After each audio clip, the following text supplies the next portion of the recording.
I've been told by everybody up on this roof that they're all off the roof. I am on the roof of exposure 4. Got fire through the roof of the 5 million, the entire rear section.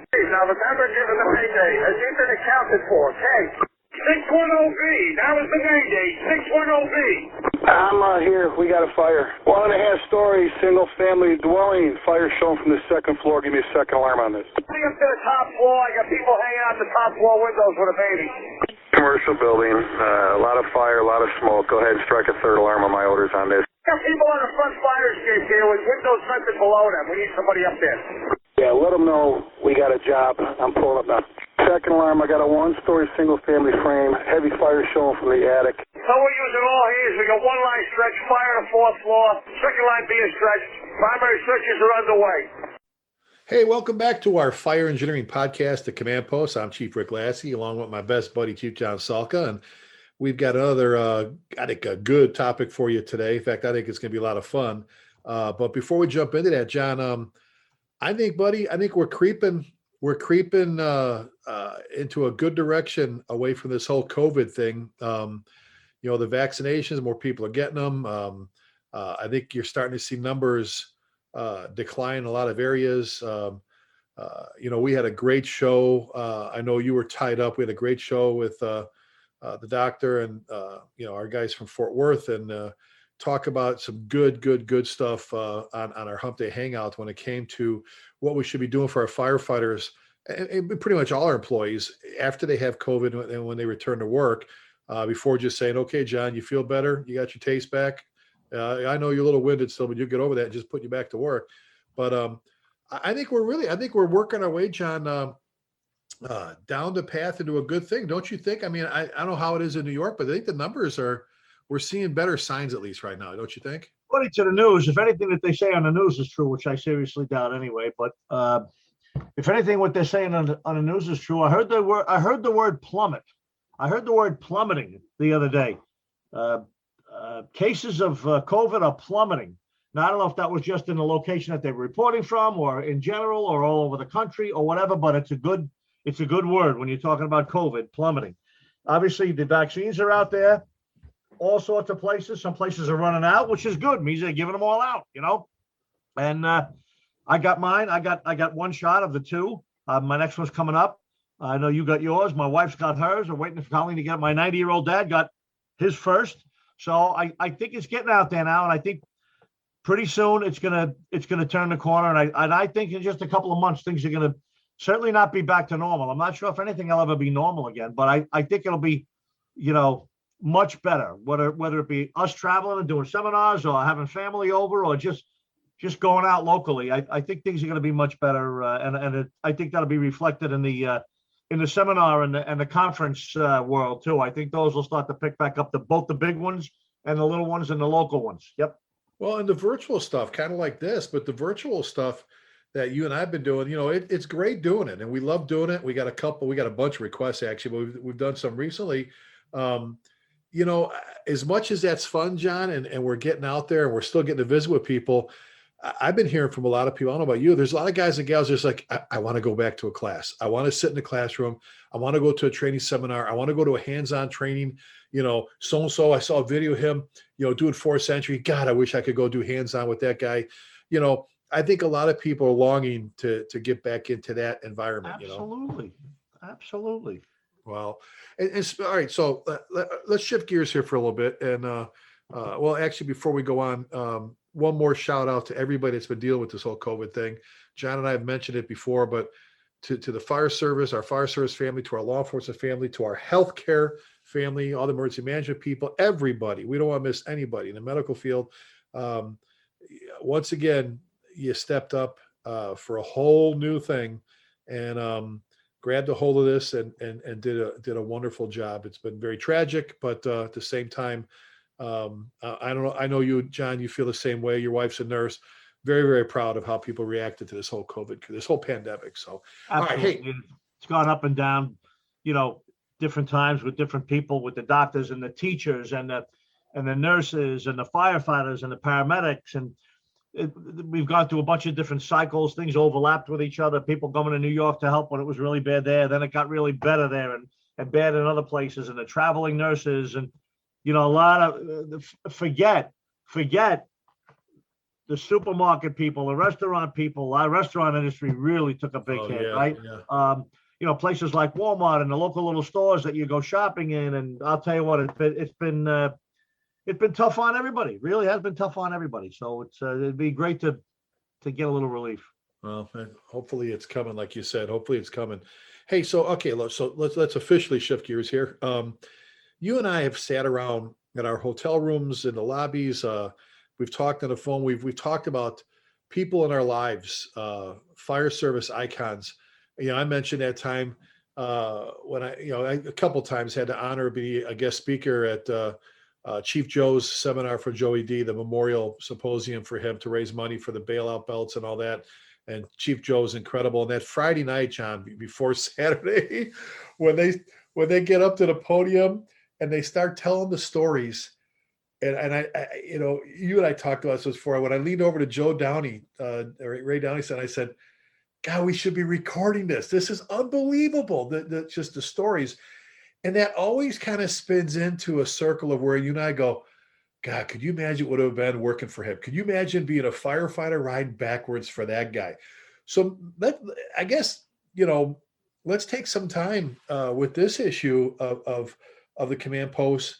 You know, we've talked about, you know, just some, I think we had a show a while back called Just Some of Our Mentors. We talked about just some of our mentors, but I right now I've got names, faces running through my head. I want to ask you first that question. If you could go back in time, if you could go back and not just like, hey, how you doing? Sign this, but if you can go back and fight fires or ride the engine or the ladder with someone, and I'll even take it a step further, sit at the kitchen table at the firehouse in between runs, you know, I guess, who are some of the guys? We just start off with one of them. Who would you, to be able to go back and do that? Who jumps right out in front of you?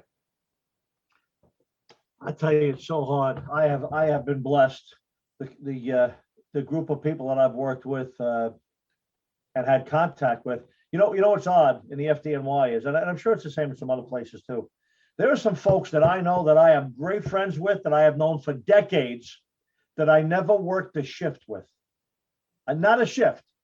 Guys that I just got to know, you know, because they were the captain in a company that I was a captain in 15 years later. And then they were deputies. And I might have, like Tom Kennedy's a great example.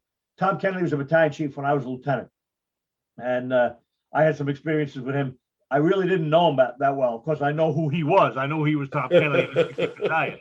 But, you know, I had some encounters with him, some friendly and some not so friendly. And then when they weren't friendly, it was because I deserved it.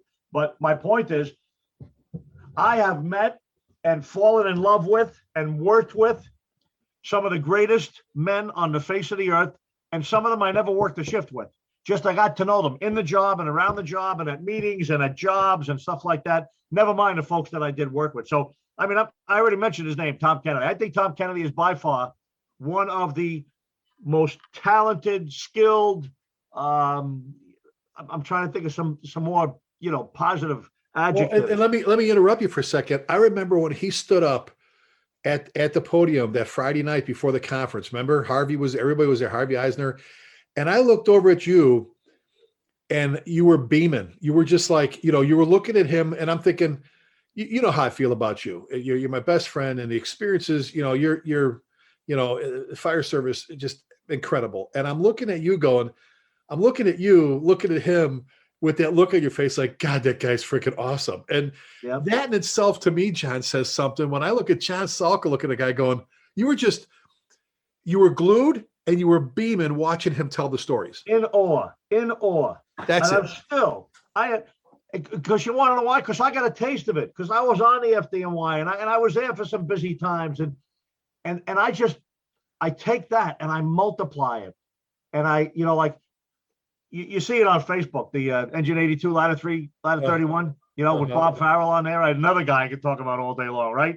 Talk about a storyteller. Talk about a guy that you'd think Vinny Dunn wrote some books. If Bob Farrell put his stuff onto paper, he'd have a series of books. They'd be unbelievable. But my point is, guys like Tom Kennedy and Bob Farrell, they're made of the same cloth, you know? And these guys, every day they went to work was fires. Every night they went to work was fires. And it was it was a much less structured job back then. It was just come to work, and do what you have to do and be done with it. And there's a lot more stuff going on now in the modern FDNY or in the modern fire service. But back to Tom Kennedy, and I know his history too. I know where he's been and what he's done. And, he was a captain of 56 truck when 56 was a sort of like an outlaw truck. You know what I'm saying? It was a truck company that was with 42 engine, and it was in some pretty rough times in the job. And they ended up building a new firehouse for 48 engine, which was a single engine. And they put 56 truck in with them. It was like oil and water. And Tom Kennedy was the captain of the truck. And I'm telling you, Richie Blattis was there. He was a young fireman in the engine back then. And there was all sorts of stuff going on. And some of it wasn't pretty, and all sorts of conflicts and fights and wrestling matches and you name it. And they gave Tom Kennedy carte blanche, like, keep who you want. If you don't want guys, you get rid of them, and to try and keep peace and make it work. And he did. And he was the kind of boss that could say, that's it, you're done. Boop, and the guy was gone. And that's just one story. And that's just that end of it. As far as fires go, the guy's a natural. You know what I'm saying? What did you like about? What did you like? If you were a firefighter riding right behind him, what did you like the most about him as being a boss? Number one, he was bright, he was smart, he knew the job, he had a lot of experience, and I think college and education and book reading and all that other stuff is just wonderful crap. But there's nothing like experience. There's nothing like experience. I'll take an ounce of experience over a pound of college degrees. I'll tell you that right now, and I don't give a shit what anybody says. The point is, he had a lot of experience. He was a smart guy, and he was a good leader, and he knew how to treat people, and you knew when you were going to get, talked to, or when you're going to get a slap on the back for doing something good. And who doesn't want to work for a guy like that just treats you good and trains you and has high expectations of you? See, now in the modern world, it's a little bit different. I don't know what the hell's going on in the world, but guys like Tom Kennedy and Bob Farrell, those are the kind. And we didn't even mention, more guys who are going to come up here shortly. But yeah, I guess I was born about 20 years too late. I should have been on a job in the late 60s, early 70s. But I'm thankful for what I had. I've heard you say it before. We looked at some old pictures. You go, God, I was born at the wrong time. And you talk about him, and I'm like, and I told you my head was buzzing with faces of people. And you've heard me talk about Eddie Enright, Chief Eddie Enright from Chicago, retired deputy district chief. So that'd be like a deputy in your place, 3 trumpets, high-rise guru, old Snorkel Squad 1 guys, SS1 Squad 1, the squads in Chicago are pretty elite, right? They're like the rescues, New York, pretty elite crews, great people, great bosses today, back then. But the old SS1, and you've heard me talk about Eddie over and over and over again in classes. He was in the 3rd Battalion. He was a captain on 98 engine, now 202 Chicago. There's times, John, all the times I rode out with him in the 3rd Battalion, his demeanor, his calmness. I remember we're walking down the street. We got dressed in a buggy, walking on the street. The guys are going to work. Ladders are going up the main, and we got some jumpers. And I'm trying to film it, right? I got my video camera. I'm trying to film it. And he's walking full stride, first of all, to try and keep up with them big Irish legs. And as he's walking, he turns and goes, hey, Rick, look, jumpers. Like, there was nothing to it. And then he's like, I had that there box truck, get around to the front. And, I got jumpers jumping out the windows at me here. But one of the things one of the many things I should say I admired about him, John, was his ability as a teacher, as a mentor, as an instructor. He was one of the guys like Jack McCaslin and the rest of those guys that I would watch teach classes and go, I want to do that one day. Because I would watch students, John, lock in on them, on their every word. And it wasn't an ego thing. It wasn't like, I want to be like them. So, well, look at, I wanted to be able to share information like they did. And he did it on a job. We'd be in the 3rd Battalion driving on Chicago Avenue, John. He turned every moment into a teaching moment. He just stopped a car in the middle of the street and go, Rick, all right, 3rd building down there on the right, top floor fire rear. How much line do we need? I'm like, well, it's a 3-story frame. Let me see, my tailboard to be there, my bumper be there. We leave the front for the truck. It's going to take me about 75 feet to get to the door. Probably use this much, but he had a 200-foot cross I could get there, or whatever. You could be at a job. You could be at a job and go, Rick, how much more water we need to put this out? Well, how many more 2.5s? I'm putting the snorkel to work there. I'll put a tower ladder. How many more lines? And I'm like, he goes, and he used to say, once we get enough water here, he'd say, this is like a magic deck. It's going to go out. The fire's going to go out. Poof. Once we bring enough water or it runs out of fuel. But his ability, God, his passion for his guys, his passion for the fire service. The only time I ever saw him get loud is if you ever got a yo pal from him, that meant you were in trouble. And that was rare. That guy just, I don't know. I lit up around him, and he was one of those guys. I'm just like, and I'll change gears. I mentioned Chief Jack McCaslin. Here talking about Big Mac, decorated combat Vietnam vet Marine. God, the first time I saw him, and I tell this story in Pride and Ownership, he's inside. His leather helmet's all bent up and smashed up on the front. He's got it. I know this is sacrilegious. He's got a hook in one hand and a nozzle in the other. And he's throwing the hook into the wall, and he's pulling wood plaster down with one hand, and he's opening and closing the bail of the nozzle with his chin. And I'm watching this massive, looks like a football player, and I swear to God, John, I went, oh my God, I want to be like that when I grow up.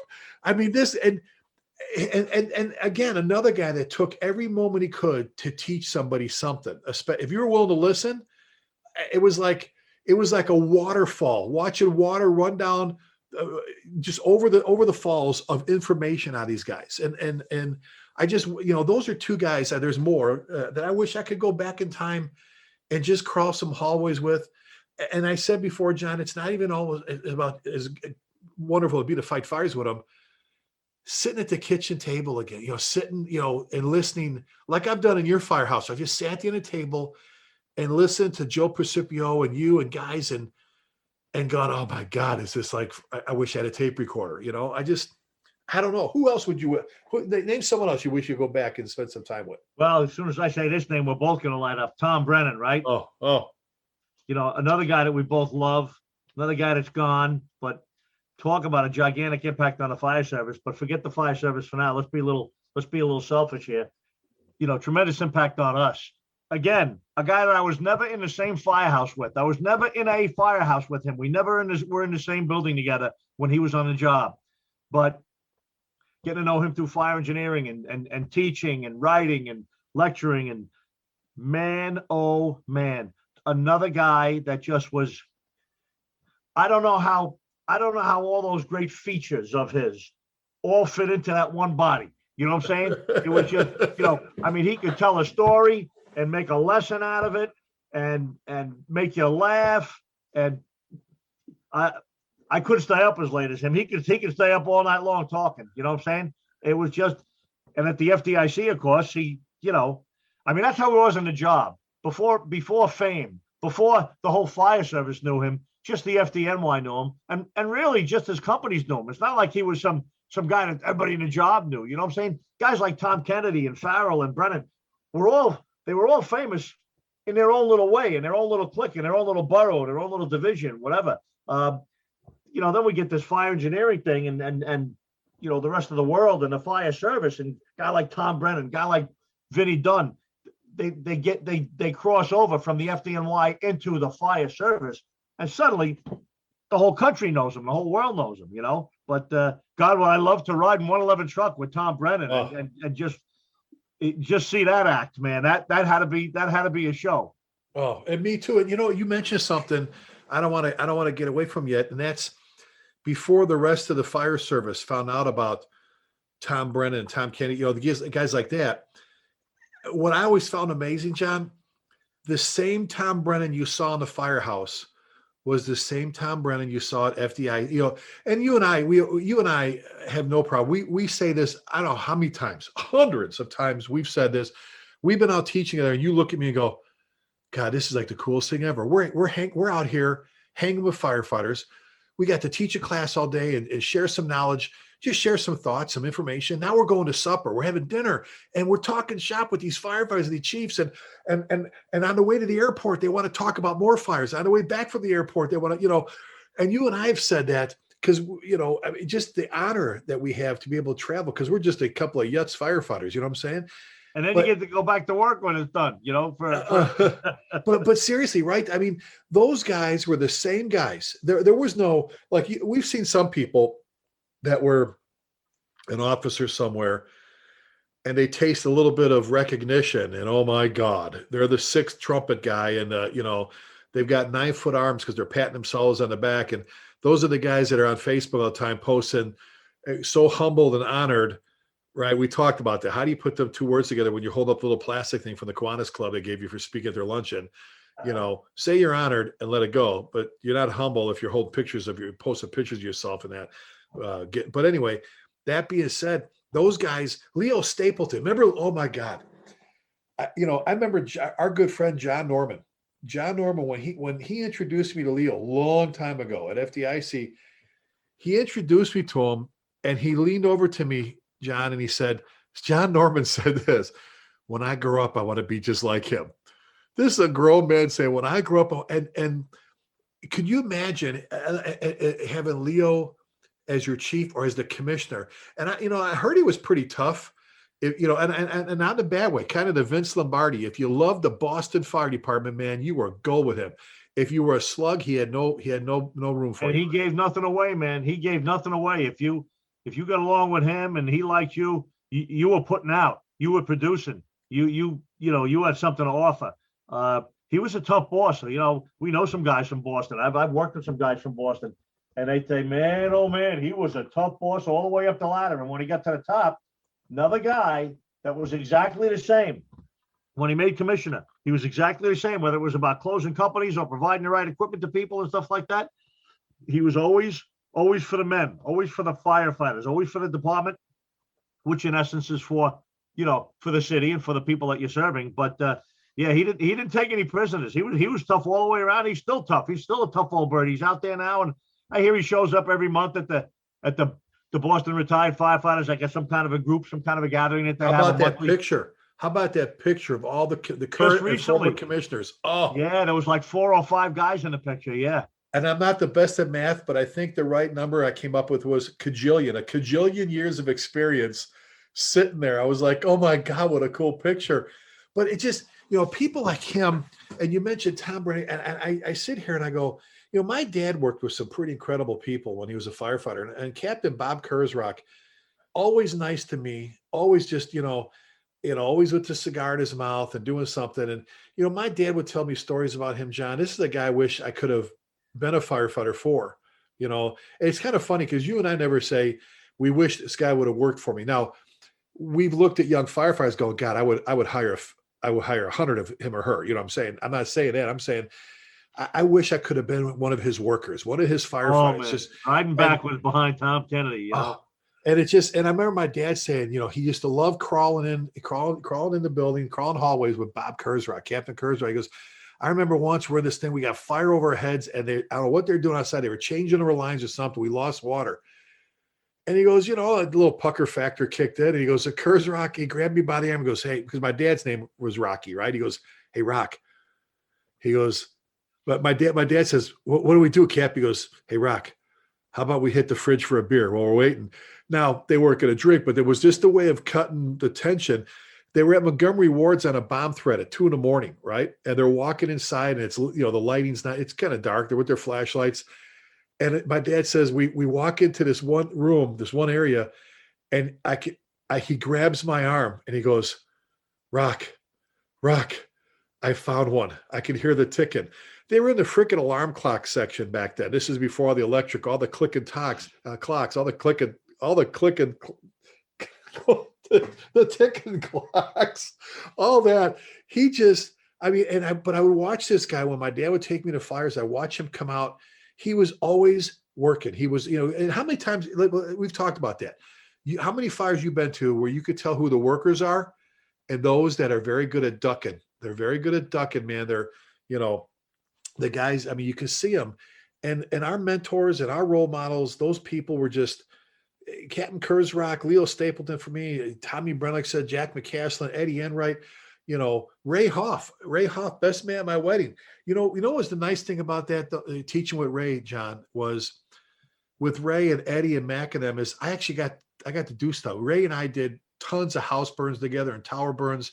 Eddie and Mac packing up, doing hands-on training with guys with like 35 years in the fire service. You know what I'm saying? Hands-on, getting dirty, packed up. So, you know, when people say, so, you know, where did you gain some of your best experiences? I said, well, number one, at the kitchen table, but I had the honor and the privilege to be able to teach with my idols. I told you about Tom Freeman. We're teaching that class, and he's monologuing. We're outside with these, you know, outside after we do our first burn. And he looks at me, I'm his partner. We're teaching. He goes, so Rick, what do you got? Like, add something to what he said. And I go, I got a pad of paper. I go, could you go over number 3 again? And he goes, no, what do you got for the group? I go, oh, I'm sorry. Because that's just how cool they were and how good they were at what they were doing. I don't know if I ever told you this story, but I had an absolute thrill one time. I'm a newly promoted battalion chief, and you know, in the FDNY, like every other rank, you bounce around. They send you here for a night, maybe for a vacation. Where'd they send me? They sent me to the 16th Battalion, which is a very busy, well-known, heavy-hitting 28 truck, 69 engine. Patty Brown was the captain there at the time, and we know what's his name come out of there. But anyway, I go work in the 16th Battalion. Who am I relieving one day? Tom Kennedy. Oh my God. Oh my God. And I think I might have even told him, I said, I don't even feel like I should be in the same room with you. You know what I'm saying? Like, holy cow. You know, and we'd be, you know, and he was just getting ready, putting his clean underwear in a drawer and talking about something. He'd get ready to go home, and I'm coming on duty, and we're doing, you know, exchange of information, talking about stuff. He's doing it like he was talking to somebody who's been there for 30 years. And I'm going, holy shit, this is, you know, now I knew who he was and he knew me by then, but it was still amazing to me to be relieving him. I'm going to sit in the car he was sitting in, you know what I'm saying? And he treated you like I said, like I was his brother, yeah. You know? Yeah, you know, I think, you know what that has a lot to do with, John? These great people we're talking about, these legends in the fire service, and not legends in their own mind, legends in the fire service. They remembered, we've said this a ton of times in our leadership class, they remember where they came from. Yep. They remember what it was like to be a probie. They remember what it was like to walk into the firehouse first time. They remember to be, I'm sure they walked into a firehouse to relieve one of their idols and felt the same way. Somewhere along the way. Right. And that's, you know, and that's what I've always admired about like you. And when we're at FDIC and we're signing books and stuff like that, and you see the young firefighter with his buddy or his young firefighter standing over there like, and they're like, should we go ask him, you know, to sign it? Yeah, go ahead, you know. And they come over and they go, hey, and we're like, no, we always say, you and I would say, oh, we're honored to. And then what's the first thing we do? You got your phone with you? All right, come on back here. We bring him back. Come on, let's take a picture together. And it's not for us. And it's like, that's like all the pictures you and I have of all of our mentors and idols we took, that I was like, I couldn't wait to get my picture, you know, with Tom Brennan and Al Brunacini and Leo Stapleton, you know. And think about that.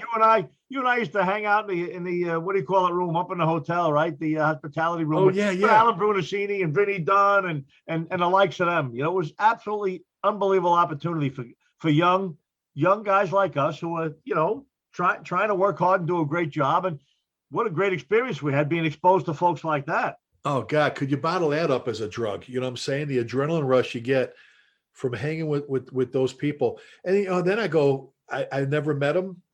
I've studied him, but one of your department's heroes, Chief Croker, I always said the father of fire prevention, the father of the codes, the father of the guy that made it through some of the most historic, disastrous fires, and fought so hard, fought at the I will say angering of politicians, other people, to do what was right for the fire service.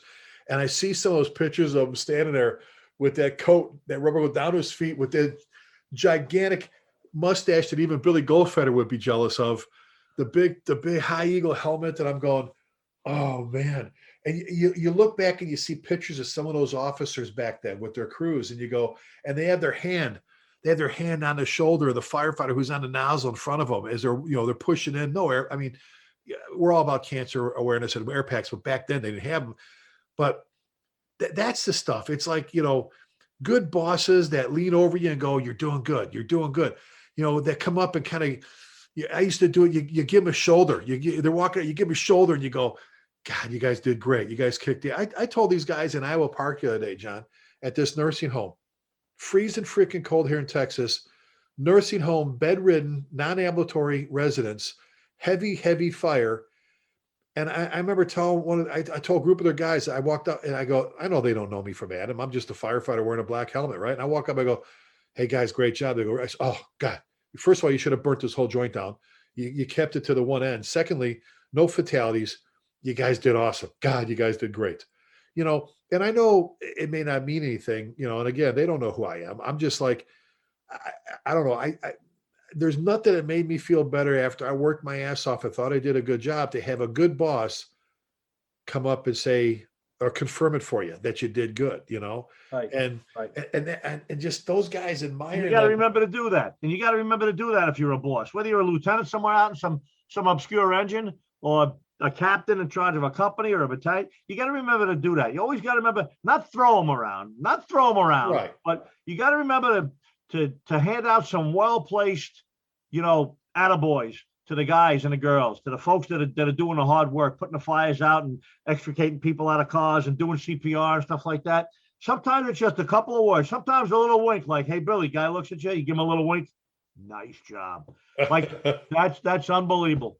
Some guys, who said it? I could live a week on a good compliment, right? It's so true. Oh yeah, I could go. Yeah, it just and people that are willing to take a moment to say good job, because there's a lot of bosses that they don't even do it in the firehouse. You work your ass off for a month on a project or getting a rig ready, your detail all the time.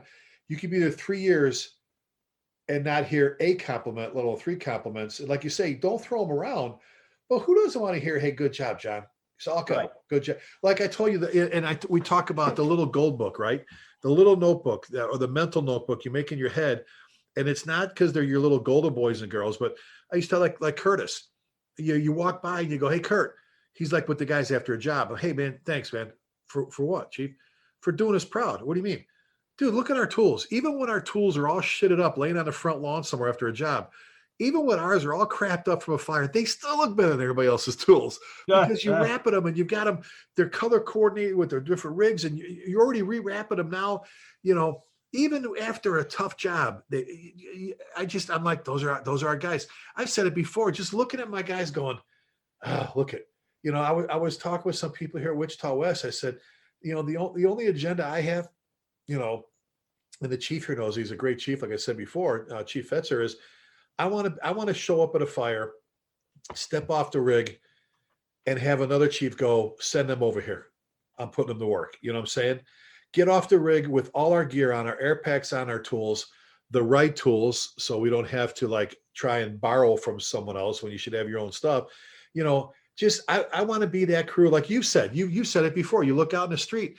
When Eddie Enright used to say about that one particular engine company, he goes, it doesn't stop. He goes, it doesn't stop at the bay door. They're a band of wandering misfits when they get out there. He goes, he's like Pigpen from Charlie Brown. They come right out. They come right out to the scene. You look out in the street, you see 4 companies stay in the street. You can spot them because they're the ones that aren't dressed. Their tools look like crap.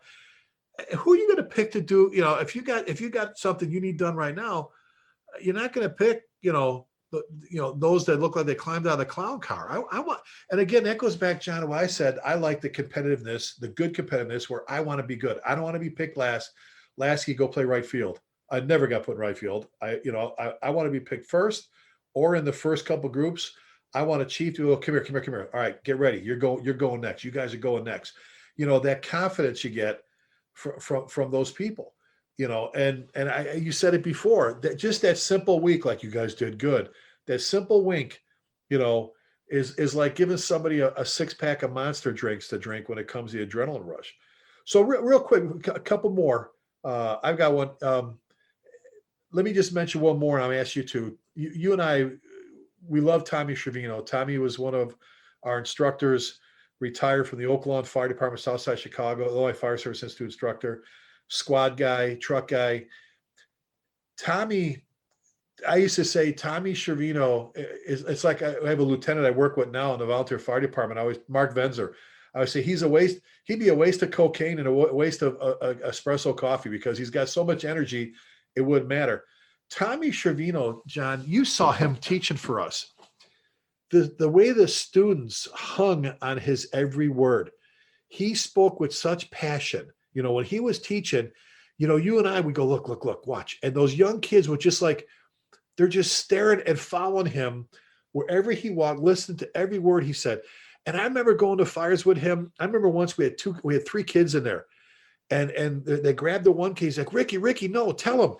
Kids are going to huddle together. Where they found the other one. They're going to find the other 2 right there. Tell them, look right. Sure as shit. That's where they found the other 2 kids. He just, God, at the firehouse training, I used to love doing stuff with that guy, whether it was teaching or fighting fires. But to watch the young students just hang on his every word. I miss the Tommy Schiavinos in the fire service. I miss that passion, and I miss that love for the job. And I'll tell you another thing, which we really haven't talked about too much. Most of the guys we talked about were, you know, ahead of us, a senior to us, whether it be in the time or in the job or on in age. But there's other guys too, like Richie Chiamonte. He's one of the guys who used to travel around with me doing seminars. Talk about a talented, you know, can do everything. Mickey Conboy, you know, guys that I worked with, guys that I worked with throughout the years in the jobs that were, you know, firefighters and company officers. And they could do anything. They could teach anything. They were great instructors. They were great with their hands, with tools. They know how to talk to people. Richie Tremonti was never a boss. And boy, he would have been a great lieutenant and even a great captain. You know, he never studied, never chose to. But he was a great firefighter. And I was so happy. Richie Tanagretta, God rest his soul. Guys like that were just, their hands were gold. You know, and it brings us to that other topic that we'll talk about some other time, you know, and we've talked about before, about the senior man, about the talented working firefighters that no fire department exists without. And you can tell just by looking at them when they're getting off the rig, you can tell how they carry a Halligan or how they swing an axe. This guy knows what he's doing, man. And those guys are great too. And I'm glad I got to mention some of their names, guys that I carried around with me, guys that followed me around and worked for me and made all my hands-on classes what they were. I do the intro. I talk to people. They want to sign me sign their book. And then, you know, Mickey and Richie Tanagretta and the rest of them would be doing all the teaching, you know, Chris Delisio and them. Well, and one of the key things you just said there was the teaching part of it, John. You know, and I love doing it, and I find myself doing it completely accidentally even now. Just recently, I'm at fires. I'm like, okay, come over here. All right, grab your hook, pull this way, do that. You know, it's like, you know, you and I have done it before, where we've been in actual fires, not live fire training, acquired structures, actual fires, where you almost fall into the trap of it's a teaching moment. You forget, oh, we're supposed to put this thing out. You know, all those guys you talked about. You know, you'd be in a building and they would, no, Rick, hold your tool this way, pull this way. No, let me show, come here. Let me show you how to clear this window the right way. It was almost always a teaching moment, a teaching opportunity for them. And I think about my own career and how proud I am of how well I can do things in a fire ground and know, you know, tool usage and so on and so forth. And then I go back and think of all the guys that showed me these things, these little tidbits at fires. Every one of these guys you talked about, you pretty much mentioned about the teaching aspect of their lives, the teaching and sharing information with you and the people around them. And maybe that's what made them special, John, was they were always giving. They were always sharing without ego, without, you know, they don't have to say, use your Halligan to do this and hold it this way. And then put Chief John Salka at the bottom, like you wrote a poem, you know, one of those guys, you know, like author unknown. No, they don't have to put their name on nothing because they didn't really care who got the credit. They just wanted you to be better at what you're doing and more comfortable. And I think that was huge, right? Yep. It was great. Oh God. So many great firefighters, so many great people. Look at how many we talked about in this short amount of time that we took to do this particular podcast. I guess, let me ask you this. What would be the message to our listeners about what we just talked about this, you know, the title of this one we're going to use, I think I wrote it down. If you could go back and work with, what would you say? You know, I've always said, enjoy the moment it flies by before you know it's going to be over. But what would you say to these young firefighters about, you know, before you get to that, if you could go back and work with, what should they be thinking about now, buddy? Well, I'll tell you what, it's pretty easy. They should be working towards and trying to be that guy. You know what I'm saying? they should be working hard and making every moment, every job a teaching moment, and helping the younger firefighters. Even if they're young themselves, you can still help the guy that's younger than you, and try and be the guy that somebody 20 years from now is going to say, man, I loved working with Lasky. He was great. He was a senior man when I talked about Richie Barto, God rest his soul. Yeah. He was never a lieutenant, never rode the front seat other than been behind the steering wheel. Yet he had a tremendous, tremendous impact on me and my life and my career, and he was a simple senior firefighter. Try and be that guy, whatever rank you're in. Doesn't mean you have to be a senior firefighter. You can be a lieutenant, you can be a captain, or you can be a firefighter, but try and make a difference in the lives and the careers of the people around you. Try and be helping and pulling everybody along with you. And before you know it, people will be saying, yeah, I worked with him. I worked with Mickey Conboy. What a great guy. I've never heard anybody say anything other than that about Mickey Conboy. What a great fireman, right? Because he is. And he just keeps doing it and keeps teaching and keeps learning. And it's just try and be that guy, not for the accolades.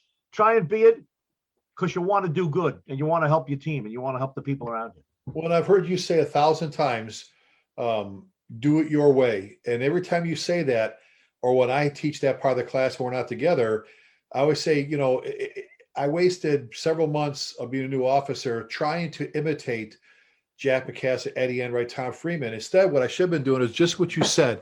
When you said, be like that guy, be like that guy, that gal. My goal was not to imitate them and be them. My goal was to steal, like you said, steal those traits that made them special. You've heard me say it a bunch of times. I wanted to take from Jack McCaslin his command presence, his ability to teach things like fire behavior and building construction, and have you sitting on the edge of your seat, this gigantic of a man built like a football linebacker, decorated combat, Vietnam vet Marine, teaching fire behavior and building construction, among other things, but I'm just using those two. Like, you're like, holy cow.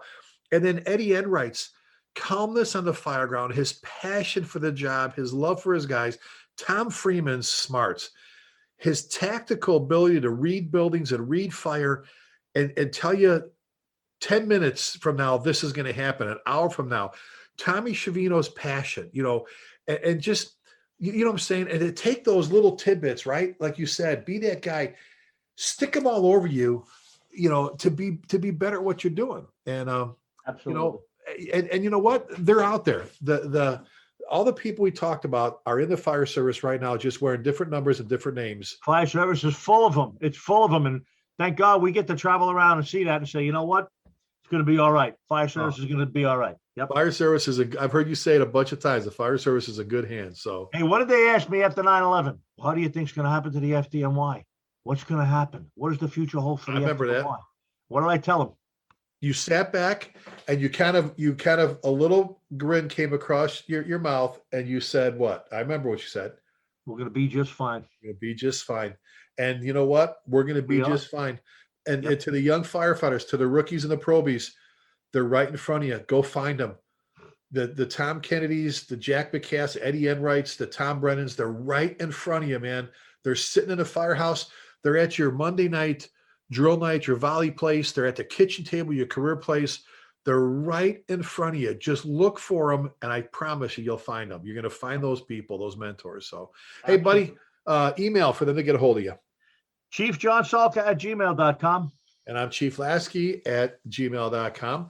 You can head over to our websites if you're looking for any information. If you want to get us to come out and visit with your folks, maybe teach a class or whatever, just reach out to us and just don't wait too long because everything's filling up now with all the rescheduling of postponed classes and all the new ones. And we're getting back to things, but give us a shout. If you're looking to host a company officer academy, give us a holler there too, or Chief Officer Academy. If not, we could do it with our partners. We love Columbia Southern University. I'm an alum, but we love them. Great people. Are they not a class act or what? Columbia? Absolutely. And everybody we've met there, one is nicer and friendlier and more professional than the next, Oh, just outstanding. CSU, thank you. But get a hold of us and we'd love to come out and visit with you. Okay. So that closes off another one for us there. We end all of our shows, whether here or any other venues, with a very important phrase. I don't think we've ever missed it, buddy. And that's in closing. Please keep the men and women, armed forces, in your thoughts and prayers. And most importantly, please remember that never forgetting means never forgetting. Be safe. God bless you. And we'll see you next.